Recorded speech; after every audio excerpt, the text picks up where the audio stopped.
Neat ವಿರುದ್ಧ ನೀ ಏನೆಲ್ಲ ವಿವಾದ ಆಯ್ತು, ಕಾಂಟ್ರವರ್ಸಿ ಆಯ್ತು, ಪೇಪರ್ ಲೀಕ್ ಆಯ್ತು, ಅದ್ರ ವಿರುದ್ಧ ಪ್ರಶ್ನೆ ಮಾಡೋದು ತಪ್ಪಾಗಿದ್ರೆ ಪ್ರಶ್ನೆ ಮಾಡಿದ್ರೆ ಅದು ದೇಶದ್ರೋಹನ?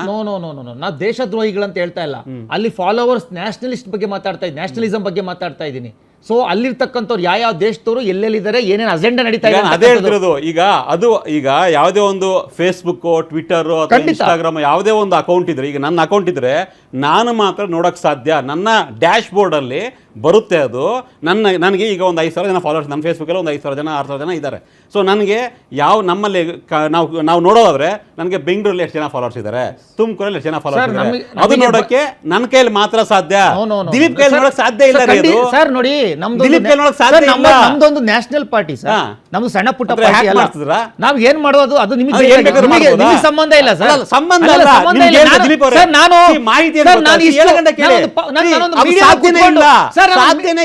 ಮೀಡಿಯಾದಲ್ಲಿ ಕುತ್ಕೊಂಡು ಹೇಳ್ತಾ ಇದ್ದೀನಿ 49% ಪಾಕಿಸ್ತಾನಿ ಇದಾರೆ ಅಂತಂದ್ರೆ ಅದು ಸುಮ್ಮನೆ ಹೇಳ್ತಾ ಇಲ್ಲ.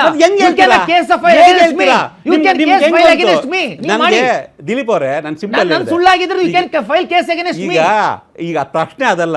ಈಗ ನಿಮ್ಮ ಮಾಜಿ ಮಂತ್ರಿ ಸುರೇಶ್ ಕುಮಾರ್ ಅವರು ಅದನ್ನ ಫೇಸ್ಬುಕ್ ಅಲ್ಲಿ ಹಾಕಿದ್ದಾರೆ 2 ವರ್ಷಗಳ ಹಿಂದೆ, ಆಯ್ತಾ? ಇದು 49 ಪಾಕಿಸ್ತಾನ ಅದೆಲ್ಲವೂ. ಸೊ ಅದಾದ್ಮೇಲೆ ಎಲ್ಲರೂ ಕೂಡ ಅದನ್ನ ಶೇರ್ ಮಾಡ್ತಾ ಇದ್ದಾರೆ, ಅದೊಂದು ಆಗ್ತಾ ಇದೆ. ಸೋರ್ಸ್ ಏನು?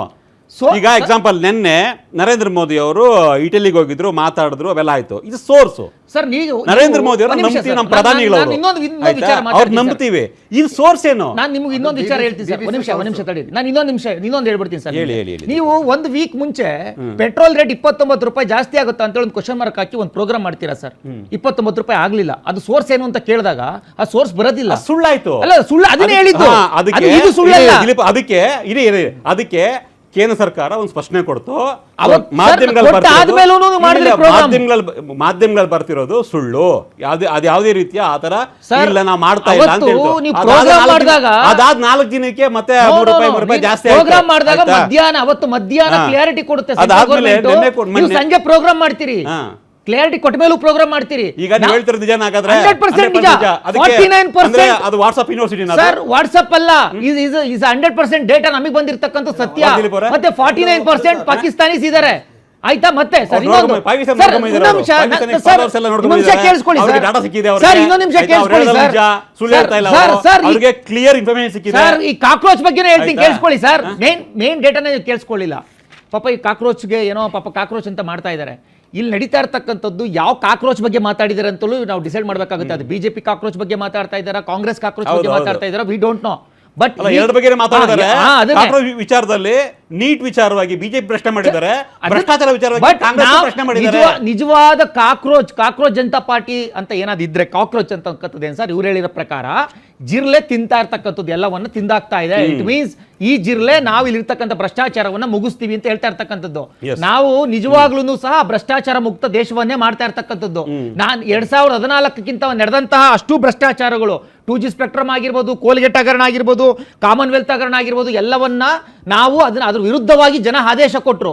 ಈಗಾಗಿರ್ತಕ್ಕಂಥ ವಾಲ್ಮೀಕಿ ಹಗರಣ ಆಗಿರ್ಬೋದು, ಮೂಡ ಹಗರಣ ಆಗಿರ್ಬೋದು, ಅಬಕಾರಣಿ ಹಗರಣ ಆಗಿರ್ಬೋದು, CS ಐಟ್ ಹಗರಣ ಆಗಿರ್ಬೋದು, 1,000 ಕೋಟಿ ಬೆಟ್ಟಿಂಗ್ ಆಗಿರ್ಬೋದು, ಡ್ರಗ್ಸ್ ಫ್ಯಾಕ್ಟ್ರಿ ತಗಲಾಕೊಂಡ್ರದಾಗಿರ್ಬೋದು, ಇವೆಲ್ಲವೂ ಸಹ ಈ ಕಾಕ್ರೋಚ್ಗಳೇ ಮಾಡಿರ್ತಕ್ಕಂಥದ್ದು. ಇಂಥ ಕಾಕ್ರೋಚ್ಗಳ ವಿರುದ್ಧನೇ ಸರ್ ನಾವು. ಎಸ್ ದರ್ಶನ್ ಅವರೇ, ನಿಮ್ಗೆ ಬಂದೆ. ಈಗ ದಿಲೀಪ್ ಅವರು ಒಂದು ಪಾಯಿಂಟ್ ಹೇಳ್ತಾ ಇದ್ರು, ನಾನು ನೋಡಿದೆ ಅದನ್ನ, ಆಯ್ತಾ? ಪಾಕಿಸ್ತಾನದವರು 49% ಇದ್ದಾರೆ, ಇದರಲ್ಲಿ ಏನೋ 15 ಮಿಲಿಯನ್ಸಲ್ಲಿ.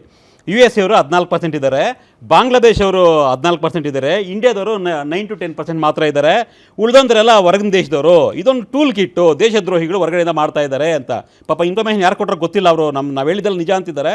ಬಟ್ ನಾನು ಒಬ್ಬ ಜರ್ನಲಿಸ್ಟ್ ಆಗಿ, ನಾನೊಬ್ಬ ಸೋಷಿಯಲ್ ಮೀಡಿಯಾ ನನಗೂ ಸ್ವಲ್ಪ ಅಷ್ಟು ಗೊತ್ತಿರೋದ್ರಿಂದಾಗಿ ನನ್ನ ಒಂದು ಅಕೌಂಟನ್ನು, ಡ್ಯಾಶ್ ಬೋರ್ಡ್ನ ನಾನು ಮಾತ್ರ ನೋಡೋಕ್ಕೆ ಸಾಧ್ಯ. ಅವ್ರಿಗೆ ಅಥೆಂಟಿಕ್ ಆಗಿ ಯಾರು ಕೊಟ್ಟರೆ ಗೊತ್ತಿಲ್ಲ. ನಂದು ಇನ್ಸ್ಟಾಗ್ರಾಮ್. ಹ್ಞೂ ಸರ್, ನಂದು ಇಂಡಿಯಾದಲ್ಲಿ 98% ನೋಡ್ತಾ ಇದ್ದಾರೆ, UAE 0.4%, Saudi Arabia 3%, United States 0.1% ನೋಡ್ತಾ ಇದ್ದಾರೆ. ಅಂದ್ರೆ ಇದು ನನ್ನ ವೈಯಕ್ತಿಕ ಖಾತೆ. ನನ್ನ ವೈಯಕ್ತಿಕ ಖಾತೆಯನ್ನ ಕದ್ದು ನೋಡುವ ಅಧಿಕಾರ ಇಡೀ ಪ್ರಪಂಚದಲ್ಲಿ ಯಾರಿಗೂ ಇಲ್ಲ. ಕೇವಲ ಒಂದು ಚಿಕ್ಕ ಉದಾಹರಣೆ ಕೊಡ್ತೀನಿ ಸರ್. ಫೋನ್ ಕದ್ದಾಲಿಕೆ ಅನ್ನುವಂಥ ವಿಚಾರಕ್ಕೆ CMಗಳೇ ರಾಜೀನಾಮೆ ಕೊಟ್ಟಂತ ಉದಾಹರಣೆ ಈ ಭೂಮಿ ಮೇಲೆ, ಈ ಕರ್ನಾಟಕ ರಾಜ್ಯದಲ್ಲೇ ಇದೆ. ಅಂದ್ರೆ ಭಾರತೀಯ ಜನತಾ ಪಾರ್ಟಿಯವರು ಪಕ್ಕ ಅಥೆಂಟಿಕ್ ಆಗಿ ಹೇಳ್ತಾ ಇದ್ದಾರೆ, ನಮಗೆ ಸೋರ್ಸ್ ಸಿಕ್ತು, ನಾವು ನೋಡಿದ್ದೀವಿ. ಆತ ಮಾಡಿರ್ತಕ್ಕಂಥ ಪೇಜು ಆತನ ವೈಯಕ್ತಿಕ ಖಾತೆ ಆಗಿರ್ತದೆ. ಯಾವುದೇ ವ್ಯಕ್ತಿಯ ಒಬ್ಬ ಕಟ್ಟಕಡೆಯ ನಾಗರಿಕನಿಂದ ಹಿಡಿದು ರಾಷ್ಟ್ರಪತಿಯ ತನಕ ಅವರ ವೈಯಕ್ತಿಕ ಖಾತೆಗಳನ್ನು, ಅವರ ವಾಟ್ಸಪ್ ಇರ್ಬೋದು, ಫೇಸ್ಬುಕ್ ಇರ್ಬೋದು, ಇನ್ಸ್ಟಾಗ್ರಾಮ್ ಇರ್ಬೋದು, ಇದನ್ನು ಕದ್ದು ನೋಡುವಂಥ ಅಧಿಕಾರ ಇಲ್ಲ. ಕದ್ದು ನೋಡಿದ್ಯಾರು? ಕದ್ದು ನೋಡಿದ ಮೇಲೆ ಅದು ಪಾಕಿಸ್ತಾನದವರು ಇನ್ನೋರು, ಅದರ ತನಿಖೆ ಆಗಬೇಕಲ್ಲ. ಈಗ ಒಬ್ಬೊಂದು ಈ ರೀತಿ ಕದ್ದಾಲಿಕೆ ಆಗಿದೆ, ಕದ್ದು ನೋಡಿದ್ದಾರೆ ಅಂತಂದರೆ ಇಟ್ಸ್ ಅ ಬಿಗ್ಗೆಸ್ಟ್ ಕ್ರೈಮ್. ಅದೇ ದೊಡ್ಡ ದೇಶದ್ರೋಹಿ ಕೃತ್ಯ, ಒಬ್ಬನ ವೈಯಕ್ತಿಕ ಖಾತೆಯನ್ನು ಬಗ್ಗೆ ನೋಡುವಂಥದ್ದು ಒಂದು. ಸರ್, ಮೂಮೆಂಟ್ಗಳು ಅನೇಕ ಆಗಿದೆ, ಹೋರಾಟಗಳು ಅನೇಕ ಆಗಿದೆ. ನಾವು ಶಾಂತವೇರಿ ಗೋಪಾಲಗೌಡರು ಅಥವಾ ಕಾಗೋಡು ಮೂವ್ಮೆಂಟ್ ಆಗಿರ್ಬೋದು, ಅಣ್ಣವ್ರ ನೇತೃತ್ವದಲ್ಲಿ ಗೋಕಾಕ್ ಚಳುವಳಿ ಆಗಿರ್ಬೋದು, ಅಥವಾ ನಾರಾಯಣಗೌಡರು ಮತ್ತು ಇತರ ಹಿರಿಯರ ನೇತೃತ್ವದಲ್ಲಿ ಕನ್ನಡ ಚಳುವಳಿಯ ಹೋರಾಟಗಳಾಗಿರ್ಬೋದು, ಅಥವಾ ಇವರು KRS ಪಾರ್ಟಿಯವರು ಭಾಳಷ್ಟು ನಿರ್ಭೀತಿಯಾಗಿ ಅವರು ಪೊಲೀಸ್ ಅಧಿಕಾರಿಗಳನ್ನ ಪ್ರಶ್ನೆ ಮಾಡ್ತಾರೆ. ಅವ್ರ ಪಾಪ ವಿಶಲ್ ಹೊಡಿಯೋರು ವಿಶಲ್ನ ವಿಜಯವ್ರು ತಾಂಬಿಟ್ರು ಇವಾಗ. ಸೊ ಅವರ ಒಂದು ಹೋರಾಟ ನಮ್ಮನ್ನ ಭಾಳ ತೀಕ್ಷ್ಣವಾದ ಪ್ರಶ್ನೆಗಳಿಂದ ಅವ್ರು ಪ್ರಶ್ನೆ ಮಾಡ್ತಾ ಇರ್ತಾರೆ. ಇನ್ನು ಆಮ್ ಆದ್ಮಿಯವರು ಅದೊಂದು ನೆರೇಷನ್ನೇ ಸೆಟ್ ಆಗೋಗಿತ್ತು. ಶೀಲಾ ದೀಕ್ಷಿತ್ ಅವರ ಮಾಡಿದಂಥ ಸಾಕ್ಷಿಗುಡ್ಡೆ ಇವತ್ತು ದೆಹಲಿನಲ್ಲಿ ಶಾಶ್ವತವಾಗಿ ಉಳಿದಿದೆ. ನಾವು ದೆಹಲಿಗೆ ಹೋದರೆ ಕಾಣ್ತೀವಿ. ಆದರೆ ಅದೊಂದು ಭ್ರಷ್ಟಾಚಾರದ ಆರೋಪ, UPA ಗೌರ್ಮೆಂಟ್ ಮೇಲೆ ಒಂದು ಭ್ರಷ್ಟಾಚಾರದ ಆರೋಪ, ಅನೇಕ ಆರೋಪಗಳು ಮಾಡಿ ಏನಿವೆ ಆ ಒಂದು ಸರ್ಕಾರ. ಅಂದರೆ ಪ್ರಜಾಪ್ರಭುತ್ವ ವ್ಯವಸ್ಥೆ ಸರ್ ಇದು. ಸಂವಿಧಾನದಲ್ಲಿ ಅವರವರ ಆಶಯಗಳನ್ನ ಹೇಳ್ಕೊಳ್ಳಿಕ್ಕೆ ಅವರವರು ಈಗ ನಮ್ಮನ್ನು ಪ್ರಶ್ನೆ ಮಾಡಲಿ, ಅದು ಇದೇ ಬ್ಯೂಟಿ ಆಫ್ ಡೆಮೋಕ್ರಸಿ ಅಂತಂದರೆ, ನಿನ್ನನ್ನು ಯಾರು ಪ್ರಶ್ನೆ ಮಾಡಬಾರ್ದು, ನೀನು ಸರ್ವಾಧಿಕಾರಿಯಾಗಿ ದೇಶದಲ್ಲಿ ಇರಬೇಕು.